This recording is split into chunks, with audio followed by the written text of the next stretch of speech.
MBBS और BDS और medical programme इन abroad. सबसे पहले मैं आप सबका स्वागत करता हूं इस वीडियो में। मेरी तरफ से आप सबको नमन है। तो टाइटल मैंने वीडियो का बता दिया है, इसके ऊपर हम एक कंप्लीट डिस्कस करेंगे क्योंकि अभी नीट का एग्ज़ाम के फॉर्म भी बच्चों ने भरने हैं, भर रहे भी हैं, उसका एग्ज़ाम भी होगा, उसके रिज़ल्ट भी डिक्लेयर होंगे। Seats I think so 1 lakh से ज़्यादा ही हैं इंडिया के अंदर। तो बच्चे जो अपेयर होंगे आई थिंक सो इस साल 25 लाख से ज़्यादा बच्चे इस एप्लीकेशन फॉर्म को भरेंगे नीट की, और उसमें से सिर्फ लाख सवा लाख की सीट्स हैं एमबीबीएस और बीडीएस को डाल के। तो बाकी जो बच्चे बच जाते हैं वो कुछ फॉरेन कंट्रीज़ की ओर तवज्जो करते हैं और कुछ अपनी जो एमबीबीएस या बीडीएस के ड्रीम को छोड़कर यहाँ पर किसी और मेडिकल स्ट्रीम में अपनी कैरियर को बना लेते हैं। तो ऐसा है कि हमारे पास जो फॉरेन में एमबीबीएस के ऑप्शंस हैं उनके बारे में इस वीडियो के अंदर मैं डिस्कस करूंगा। जैसे आप नीट की प्रिपरेशंस के लिए 1-2 साल पहले ही प्रिपेयर करना स्टार्ट कर देते हैं अपने बच्चे को, 9th 10th में या 11th में है तो उसको कोचिंग देना स्टार्ट करते हैं। इवन बच्चे 2-2 साल 3-3 साल ड्रॉप आउट करते हैं 12th के बाद, नीट जब एग्ज़ाम नहीं निकलता, ऐसे सीरियस तरीके से वो अपने आप को प्रिपेयर करते हैं। तो इसी तरीके से अगर आपने फ़ॉरेन में भी अपनी ये डिग्री करनी है तो आपको इसी सिस्टम से अपनी प्रिपरेशन करनी चाहिए। तो ये नहीं है कि आप छोटी छोटी कंट्रीज़ में चले जाएं जहां पर एडमिशन लेना, वीज़ा लेना, there is no any big challenge, और उनको पैसा ही चाहिए, इंडियन स्टूडेंट ही चाहिए, they are not bothered about any criteria. इन चीज़ों को आप तभी सर्च कर सकते हैं जैसे आपने नीट के ऊपर इतने एफर्ट्स किए हैं। तो फ़ॉरेन में एमबीबीएस और बीडीएस और किसी भी मेडिकल डिग्री या किसी भी स्ट्रीम में पढ़ने के लिए आपको इसी तरीके से अपने एफर्ट्स करने पड़ेंगे। तो मैं कुछ पहले इंटरनेशनल एग्ज़ाम्स के बारे में डिस्कस करूंगा। जैसे इंडिया के अंदर नीट का एग्ज़ाम होता है, ऐसे ही बहुत सारी कंट्रीज़ में बहुत सारी यूनिवर्सिटीज़ इस टाइप के एग्ज़ाम को एक्सेप्ट करती हैं। इन एग्ज़ाम्स में भी वही पैटर्न है जो आप नीट के एग्ज़ाम में आपने जो एग्ज़ाम दिया होता है। तो वो कौन कौन से इंटरनेशनल एग्ज़ाम्स हैं? सबसे पहले जो बड़ा फेमस है आईमैट, मैंने इटली में एमबीबीएस फ्री में करने के लिए जाना है तो इटली को अवॉइड करें, जस्ट वहाँ पर अपना लक लेकर चलें। जैसे इंडिया में हम नीट का लक लेकर जाते हैं तो वो भी सेम सिस्टम है। उसके बाद आईमैट एग्ज़ाम है, यूकैट एग्ज़ाम है, बीमेट एग्ज़ाम है, जैमसेट एग्ज़ाम है। इसी तरीके से सैट भी सम यूनिवर्सिटीज़ आर एक्सेप्टिंग सैट का एग्ज़ाम भी। तो ये कुछ इंटरनेशनल एग्ज़ाम्स के बारे में मैंने बताया है। और कुछ यूनिवर्सिटीज़ बच्चे को जो एडमिशन है, यूनिवर्सिटीज़ का जो ऑनलाइन एग्ज़ाम कंडक्ट होता है या फिज़िकली होता है उस बेसिस पर एडमिशन्स दे देती हैं। और कुछ कंट्रीज़ और कुछ यूनिवर्सिटीज़ बच्चे को जो एडमिशन है विदाउट एनी एग्ज़ाम दे देती हैं आपके प्रीवियस ग्रेड देखने के बाद। और कुछ यूनिवर्सिटीज़ बच्चे को जो एडमिशन है on the basis of interview दे देती हैं कि आपके सारे डॉक्यूमेंट आ गए, डॉक्यूमेंट सारे ऑथेंटिकेट पाए जाते हैं, उसके बाद बच्चे की ऑनलाइन इंटरव्यू होती है, उसके बाद बच्चे को एडमिशन मिलता है। ये सारे के सारे सिस्टम के थ्रू फॉरेन में आप एमबीबीएस कर सकते हैं। तो हमारे जो 90% स्टूडेंट्स हैं कहाँ पर जाते हैं इंडियंस, तो उन कंट्रीज़ को मैं कहता हूँ अवॉइड करें।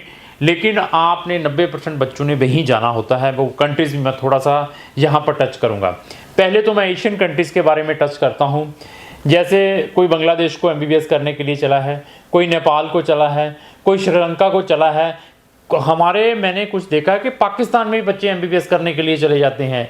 तो फिर फिलीपीन की बात करूं, कंबोडिया की बात करूं, वहाँ पर भी बच्चे एमबीबीएस करने के लिए जा रहे हैं। अभी एक और कंट्री स्टार्ट हुई है ईस्ट तिमोर, वहाँ पर भी एमबीबीएस के लिए जा रहे हैं। एट लीस्ट जहाँ पर जाना है उस कंट्री का सिस्टम तो चेक करें, उसकी कुछ जीडीपी चेक करें, उसकी आप देखें कि अंडर डेवलपिंग कंट्री है या क्या है, उसका मेडिकल सिस्टम क्या है। उस सब चीज़ों को चेक करने के बाद आपको डिसीजन लेना चाहिए। आपको ये लगता है कि मुझे एमबीबीएस में इंडिया में सीट नहीं मिली तो मुझे फॉरेन कंट्री में इजीली मिल गई, आंखें बंद करके चले जाते हैं। तो इसके अलावा और कहाँ पर बच्चे जाते हैं? मैं बड़ी कंट्रीज़ की मैं फिर कहूँ, जो छोटी छोटी कंट्री की बजाय बड़ी कंट्री फिर आपको कुछ चीज़ें सिखा के भेजेगी। जैसे मैं रशिया चाइना की बात करूँ, दे हैव ए नेम्स, और रशिया और चाइना उनके पास कोई मेडिकल सिस्टम भी होगा, इंफ्रास्ट्रक्चर्स भी होगा। तो इंस्टेड ऑफ ये छोटी छोटी कंट्री, लेकिन मैं रशिया और चाइना को भी अवॉइड करता हूँ। कुछ इजिप्ट को चले हुए हैं। इजिप्ट में एमबीबीएस करने का क्या बेनिफिट है, मुझे ये नहीं केवल समझ लगता कि इजिप्ट में आपको क्या ऐसा बेनिफिट है कि अगर क्या इजिप्ट आपको पीआर देता है, क्या इजिप्ट में एमबीबीएस करने के बाद आप डायरेक्टली इंडिया में या किसी और कंट्री में प्रैक्टिस कर सकते हैं। There is a number of obligations but you are not bothered. आप कहते हैं कि बस मुझे सीट मिल गई, मैं किसी भी हुक एंड क्रुक से वहां पहुंच जाऊं।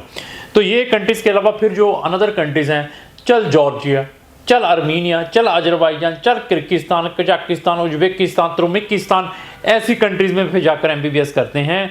तो मैं फिर बताऊं, जब तक आपकी रिसर्च नहीं है तब तक आप लोग इन्हीं कंट्रीज में जाते रहेंगे। एमबीबीएस अगर आपने करनी भी है तो मैं कुछ कंट्रीज के नाम बताऊंगा, इनमें से करने की कोशिश करें। कोई मलेशिया को भी एमबीबीएस करने के लिए चुना हुआ है, इतने लाखों रुपए वेस्ट करके आता मलेशिया जैसी कंट्री में और कोई बेनिफिट नहीं है। मैं फिर बताऊं क्यों, क्योंकि लाइसेंसिंग प्रोविज़न नहीं है, कोई पीआर, कोई सेटलमेंट पॉलिसीज़ नहीं है। एटलीस्ट एमबीबीएस वहाँ से करें, लाइसेंसिंग प्रोविज़न, वहाँ पर कोई पीआर की पॉलिसीज़ आपको है। कल आपको इंडिया में कुछ नहीं मिलता तो आप क्या उस एमबीबीएस से कितनी कंट्रीज़ को एक्सेस कर सकते हैं, ऐसे सारे फीचर चेक करके जाएँ। कोई फीसों का कंपेरिजन करें। मैं ये नहीं कह रहा कि अभी मैं जो कंट्रीज़ बोलूँगा वहाँ पर आप जाएँ, पहले उन कंट्रीज़ की भी रिसर्च करें और फिर जाके डिसीजन लें। मैं फिर शेंगन कंट्रीज़, पहले हम मेन कंट्रीज़ के बारे में डिस्कस करेंगे, यूके और आयरलैंड। तो अभी आप देखिए, यूके और आयरलैंड में जाना है, अगर आपका बजट कम से कम 40 से लेकर 60 लाख का पर ईयर का है, 5 ईयर की है ये, तभी आप यूके और आयरलैंड में जा पाएंगे। 90% चाहिए और 6.5 आयल चाहिए। तो अगर आपने यूके और आयरलैंड में जाना है तो क्राउन इमिग्रेशन आपका वहां पर एडमिशन करवा सकती है। आयरलैंड में आप without any entrance exam, just on the basis of interview आपके 90% है तो आप आयरलैंड में एडमिशन ले सकते हैं। यूके में लेना है एडमिशन तो आपको यूकेट बीमेट एग्जाम भी क्लियर करना पड़ेगा। ये तो नेटशेल हो गया। अगर बजट है आपका 3 करोड़ रुपए का तो you can see these countries. उसके बाद आपका ड्रीम है कि मैं अपनी एमबीबीएस यूके और आयरलैंड से नहीं हुई है तो मैं एमबीबीएस ऐसी कंट्रीज से कर लूं जहां पर एमबीबीएस करने के पास डायरेक्टली आप यूके और आयरलैंड जैसी कंट्री या अनदर कंट्रीज में जाके एज ए डॉक्टर प्रैक्टिस कर पाएँ। वो कौन कौन सी है, मैं चेक का नाम लूँ, चेक रिपब्लिक, मैं हंगरी का नाम लूँ, ऐसी शेंगन कंट्रीज़ में, मैं ग्रीस का नाम लूँ, ऐसी शेंगन कंट्रीज से अपनी एमबीबीएस करने की कोशिश करें। रोमानिया, बुल्गारिया, क्रोएशिया का नाम लूँ, माल्टा का नाम लूँ, साइप्रस का नाम लूँ। पहले वहाँ पर भी जाने से पहले only think about the public universities.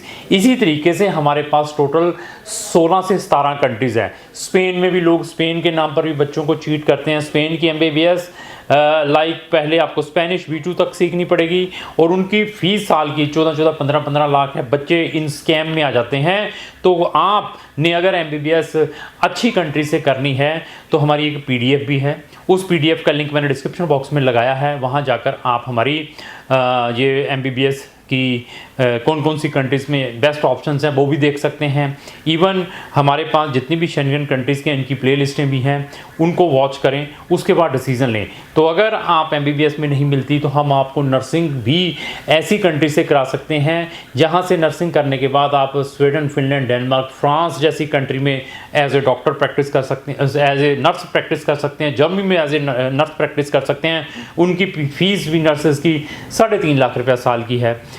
ऐसे प्रोग्राम, और हमारे पास ऐसी कंट्रीज भी है जहाँ की नर्सिंग फीस 9 लाख भी है। जैसे मैं फिनलैंड की बात करूँ तो BDS करना है तो BDS के भी ऑप्शंस मिल जाएंगे।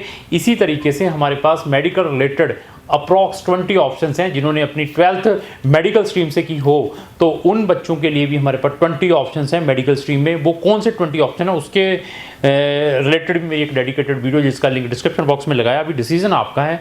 आपने आइदर MBBS, BDS और किसी भी मेडिकल स्ट्रीम में अगर फॉरेन में पढ़ने के लिए जाना है तो सोच समझ कर जाएं। और अगर आपका कोई भी फ्रेंड फॉरेन में स्पेशली मेडिकल में कुछ करना चाहता है तो उसको ये वीडियो जरूर शेयर करें। अगर आपको जो मेरी वीडियो चलेगी उसको लाइक एंड शेयर करना ना भूलें। Thank you.